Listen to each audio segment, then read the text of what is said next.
दादासाहेब, पण मग आम्ही नकार समजावा का? आम्ही नकार दिलेला नाही ताईसाहेब. पण तुम्ही होकारही दिलेला नाही. राजाला होकार देताना विचार करावा लागतो. अहो, कशाला विचार करताय? माणसं आपलीच आहेत. पण आता आम्ही अशा ठिकाणी उभे आहोत की सगळीच माणसं आपली वाटू लागली. वाटण्यात आणि असण्यात फरक तर असणारच ना दादासाहेब. फरक आहेच, आणि म्हणूनच विचार करावा लागतो. आम्हाला थोडा वेळ द्या. हो म्हणायला कसला विचार करताय? आणि आमचे यजमान तुमचे दाजी साहेब आहेत, हे काय सरताय तुम्ही? कसं विसरू ताईसाहेब? पण मग एवढा वेळ? ताईसाहेब, सगळी खडी बसवायची. आज कित्येकांना जबाबदाऱ्या हव्यात, कित्येकांना पद हवीत, बक्षीसपत्र, इनाम, वतन, सगळं सगळं हवंय. आणि आमच्या मनात स्वराज्य रक्षणाशिवाय दुसरी कुठलीच गोष्ट येत नाही.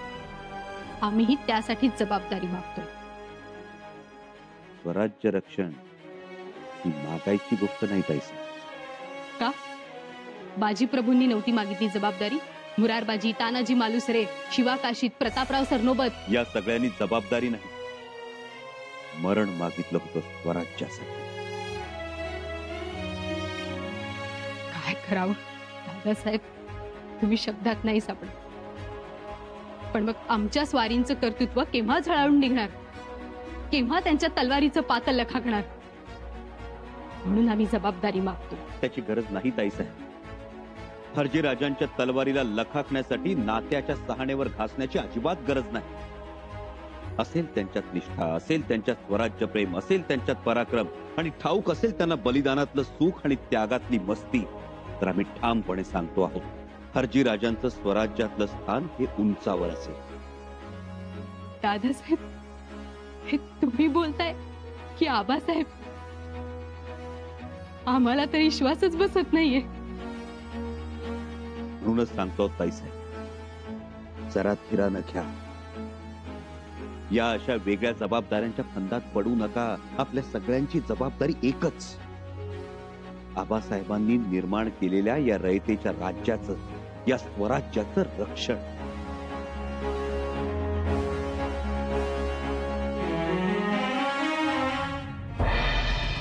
दादासाहेब, आम्हाला असं वाटतं की आता तरी आपण समजून घ्या.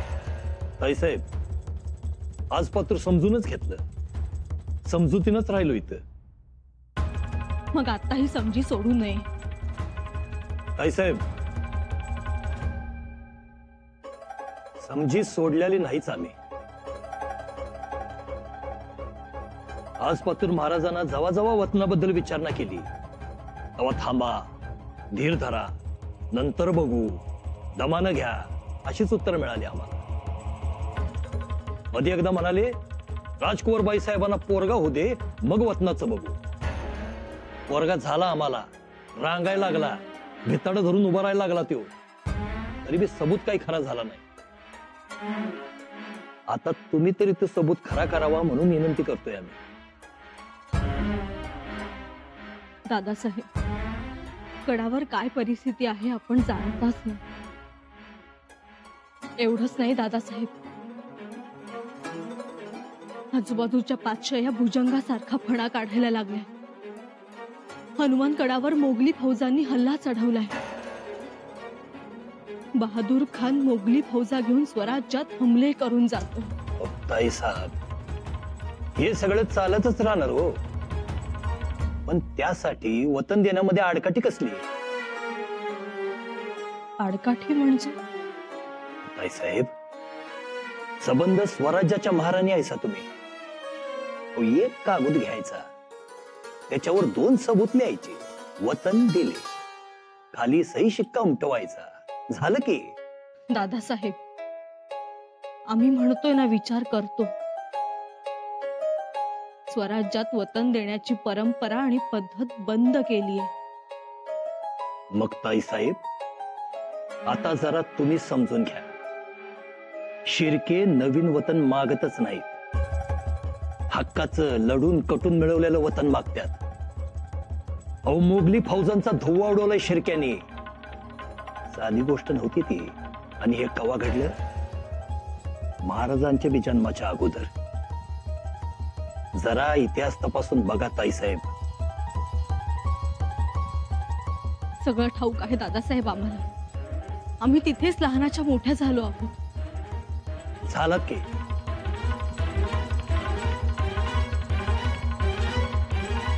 पण आता जरा इसर पडल्यागत करायला लागलायसा.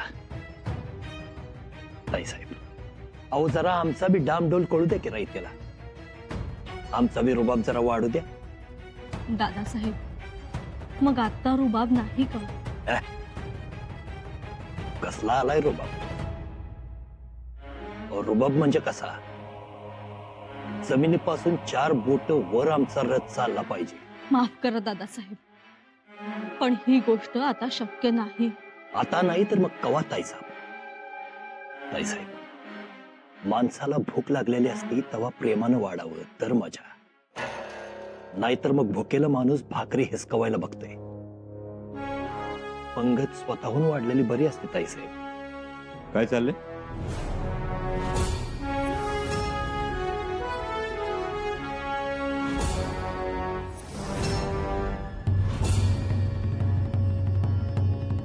काय इथे गुज काय चाललंय बहीण भावाचं? आम्ही आपलं पंक्ती वाढताय. गणोजीरावांना भूक लागलेली दिसते. काय युवराज? म्हणजे रजनी, हो बघत काय उभ्या राहिलात? माणसाला भूक लागलेली असताना जेवण वाढलं तर मजा. काय गणोजीराव? हा होय की. मग चला दाजी साहेब.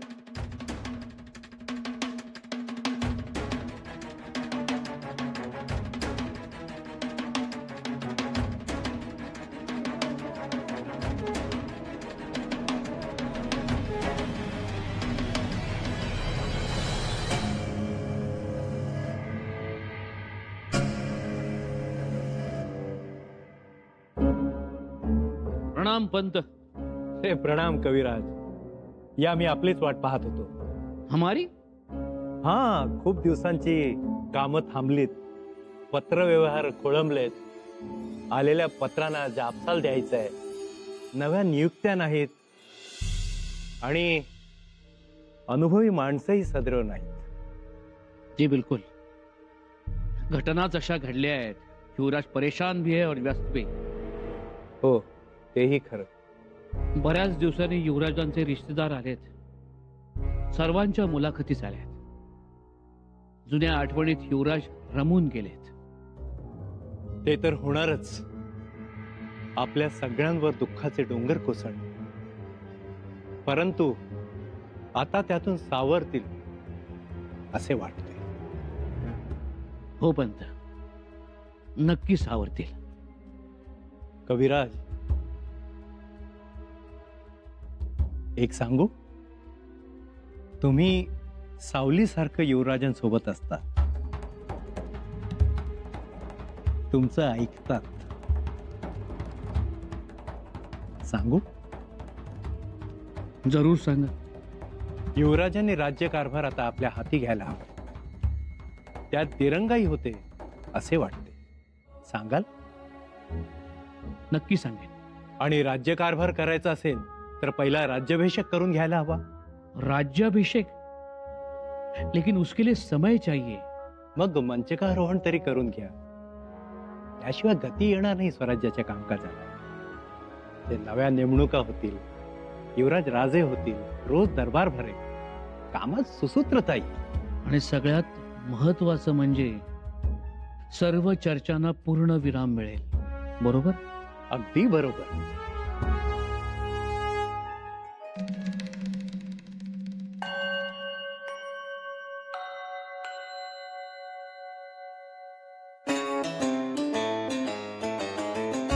वा वा वा, काय सुगंध दरवळतो या. लाडू भाऊ, आज पोट भरणार आमचं. आमचं बी पोट भरेल, मन नाही भरणार. लाडू भाऊ, मस्त बोललो होतो तसं आता विषय काढणारा मी वतनाचा. अहो कशाला विषय काढताय पंक्तीला? अहो माडिक, बसल्या पंक्तीलाच पानात जे पडेल ते पाडून घ्यायचं असतंय. नंतर लई उशीर होतोय. मग तुम्ही शंभूराजांची भूमिका बघितली ना? व कसा खिदळला त्या इसाजी कृष्णाजीला ते. अहो काय हारजीराजे, पुन्हा संकट बरोबरी करायला लागलाय. पण तो कालचा विसाजी कुठं आणि आपण कुठं? अहो आपण पिढीच्यात राजा आहोत. साडू भाऊ त्या गोष्टी मोडीत निघाल्यात आता. तुम्हाला तर चांगलंच ठाऊक आहे, रायगडावर कालची पुण्याई चालत नाही. जे आज कराल तेच दिसतंय. मग काय करावं म्हणता? हक्क विसरून जायचा? नाही जमायचं. हे बघा, जे हाय ते हाय, जे नाही ते नाही. होय मान्य, पण या गोष्टी बोलू नका आता इथे. आम्ही बोलणार. रायगडावर येताना डोळे पुसायसाठी उपरणं आणले की नाही, तसं येताना वतनाचं कागद बी आणलाय. जुना दावायचा आणि नवा पदरात पाडून घ्यायचा. वागली बेट रे, मुंद माताड रे. ही कोणची भाषा? कन्नड. होगली बिड रे, मुंद माताड रे.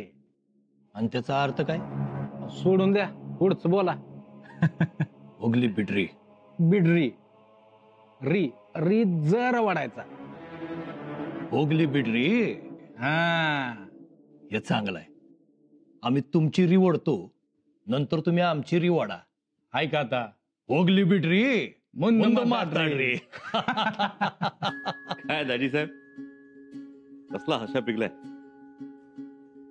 काय हाशा म्हणजे? हे आम्ही जरा आमच्या राजशिर्के घराण्याचा इतिहास सांगत होतो यासनी. असं? होय तर.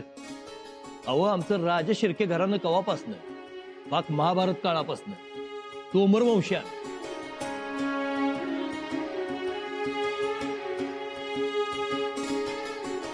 गणोजीराव, तुमच्या राजे शिर्के घराण्याला मोठा इतिहास, तसाच हरजीराजे महाडिकांच्या घराण्याला सुद्धा.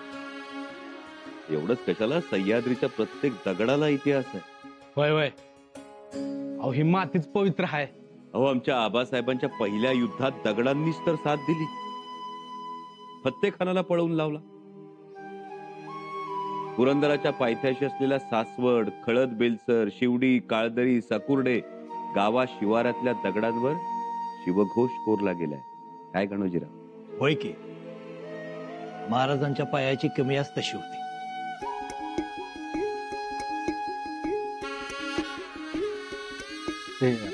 युवराज, अहो लय भूक लागली. आपण थांबलोय कशा पाय? कवी कलश येत आहे. पंक्तीला. युवराज, कवी कलश आपल्या पंक्तीला का नसावे? गणोजीराव, अहो प्रत्येक वेळी आमच्यासाठी जीव धोक्यात घालायला तयार असतात ते. होय, ऐकलंय आम्ही.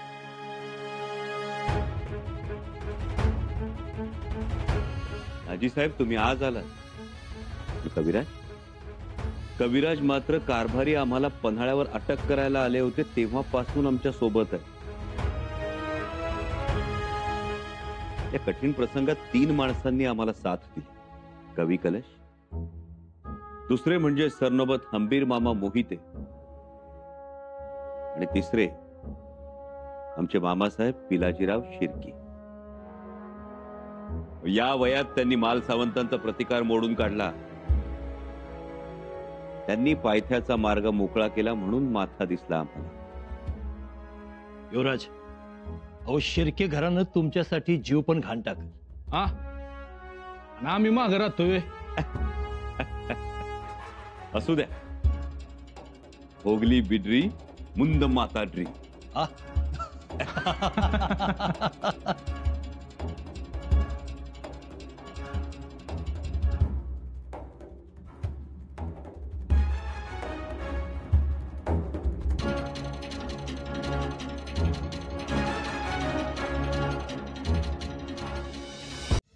अंबिकाबाई, तुमच्या स्वारींनी मागितली जबाबदारी दादासाहेबांकडे. बोलणी झाली असतील. बरोबरच आहे दादासाहेबांनी ते. तुमची स्वारी काहीतरी मागणार आहे ना? हा, आहे मनात. योजलंय काहीतरी. जबाबदाऱ्या थोड्या थोड्या वाटून घ्यायला हव्या. होय, आणि तेवढीच मदत होईल. नात्या गोत्याची माणसं जवळ राहतील. वय म्हणजे कटकारस्थान बी शिजणार नाही. अगदी खरंय. राणू अक्का, जाधवराव नाही आले? वय ना, खर तर यायला हवं होतं त्यांनी. मग तुम्ही कोणती जबाबदारी मागणार आहे? माहित नाही. म्हणजे दादासाहेब जी जबाबदारी देतील ती जबाबदारी पार पाडायची एवढंच आमच्या मनात आहे.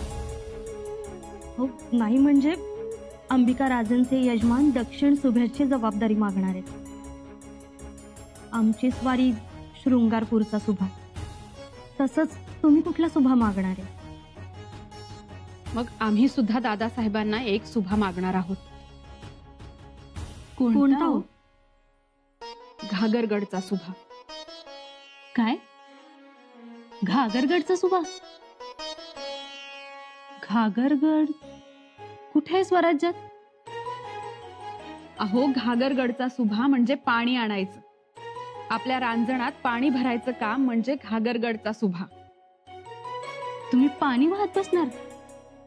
हो तर, पण पाणी हे शिवगंगेतूनच आणायचं आणि आपल्या प्रत्येक सरदाराच्या कारभाराच्या घरी एक एक घागर पाणी ओतायचे.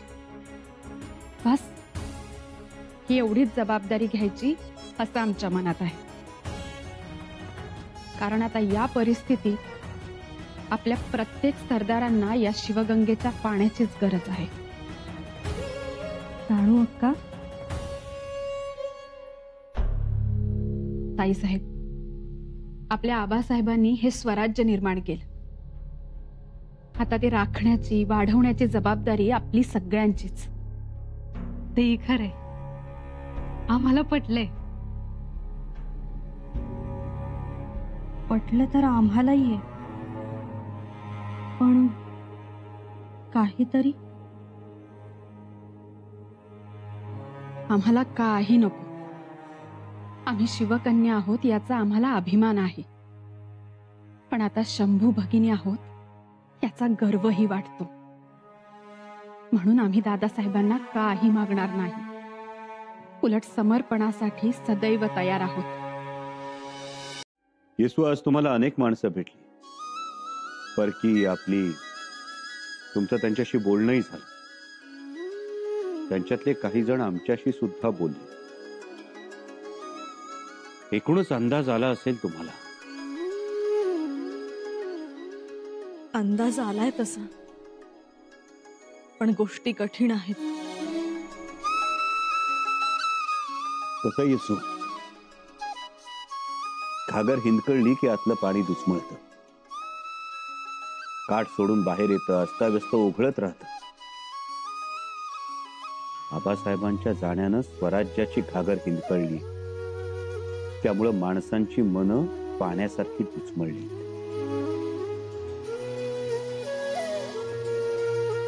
खरंय हो.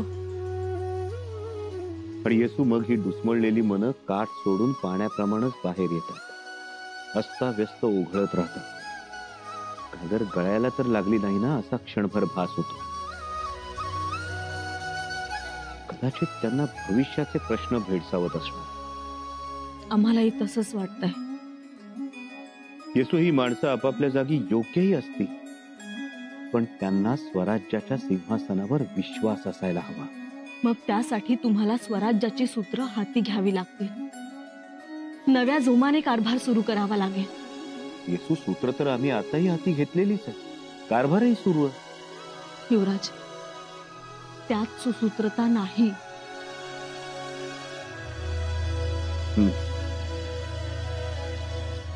सुसूत्रता तर हवीच. येसू, काहीही झालं तरी स्वराज्यात काठोकाठ भरून वाहणारं सुख तसंच राहिलं पाहिजे. ओसंडून वाहणारा आनंद टिकला पाहिजे. आणि हे तसंच राखायचं असेल तर माणसं हवीत. पोलादी मनगटाची, मुरब्बी, जाणकार, तल्लख बुद्धीची. तुम्ही कारभारांबद्दल बोलताय का? त्यांच्याबद्दलच नाही, अनेकांबद्दल. माणसं तर लागतीलच युवराज, पण त्याचबरोबर आणखीन एक गोष्ट लागेल, मंचकारोहण. तुम्हाला मंचकारोहण करावं लागेल. मंचकारोहण? हो युवराज, आबासाहेबांच्या पदस्पर्शाने पावन झालेल्या सिंहासनावर तुम्हाला बसावं लागेल.